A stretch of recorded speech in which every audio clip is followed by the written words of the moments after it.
Ever since my mom died, I've been a mess.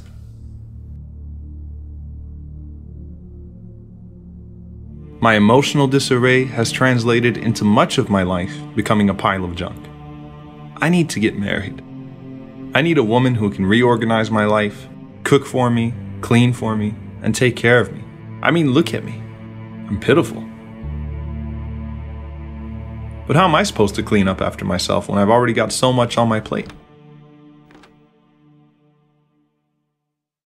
About a month ago, my uncle's wife was in a major car accident and has been in the hospital since. She's been steadily recovering, but naturally this entire event has taken its toll on him.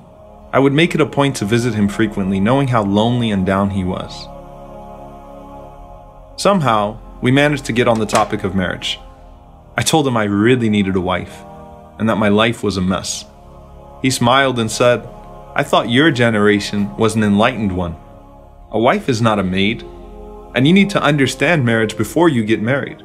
He pointed out that he had no problem keeping his house clean in his wife's absence, and that even when she is around, he still helps around the house, because he believes that he and his wife are partners, even when it comes to household responsibilities.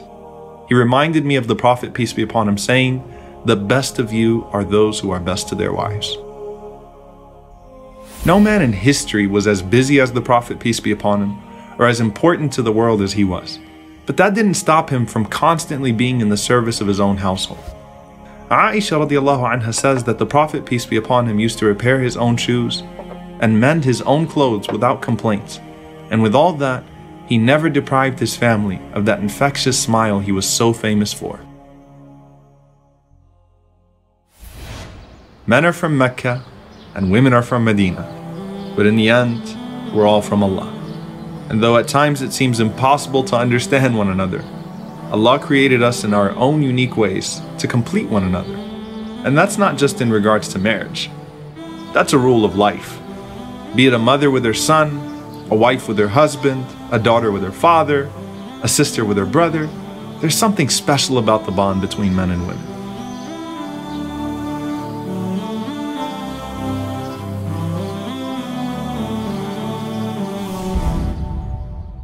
My uncle told me that women often go unappreciated in our lives.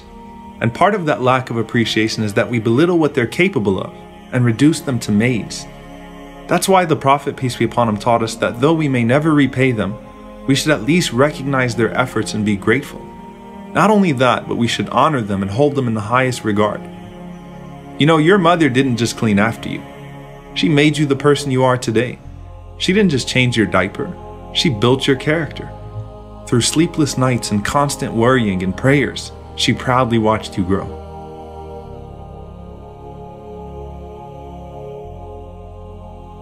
And you know, if we pay close enough attention, we'll realize that every woman in our lives has taught us something. If nothing else, how to be more loving and compassionate. وَوَصَّيْنَا الْإِنسَانَ بِوَالِدَيْهِ إِحْسَانًا حَمَلَتْهُ أُمُّهُ كُرْهًا وَوَضَعَتْهُ كُرْهًا وَحَمْلُهُ وَفِصَالُهُ 30 شهرًا. Allah mentioned 3 things that your mother did for you that no one else has. She carried you, gave birth to you, and nurtured you in your infancy. Perhaps that's why when the Prophet, peace be upon him, was asked, "Who is most deserving of my affection?" he said, "Your mother 3 times, then your father." My uncle told me that in anticipation of his wife coming home, he wanted to do something thoughtful for her to show her how much he loved her. Her favorite pastime was putting puzzles together, especially with her grandchildren. So I thought I'd make a puzzle for her, actually of her, to show her that just as she completes me, I can sort of complete her. She absolutely loved it, and I loved that she loved it.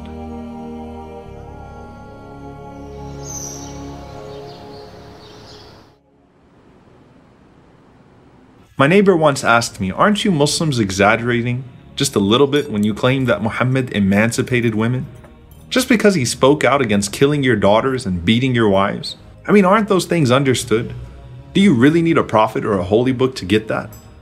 I told him that the women in the days of ignorance were viewed as less than cattle, and that the Prophet went beyond simply teaching us not to abuse or harm them, but he taught us to honor and cherish them. Besides, wouldn't you agree that sometimes transformative figures are needed to call people out on their brutality? and remind them of what makes them human? He finally said, "Yeah, I guess so. But that's not the same." But he and I both knew that it was. And let's face it, we all need to be reminded at times. And throughout this process, not only was I able to rearrange my life, but my beliefs as well. And as usual, the Prophet, peace be upon him, was right.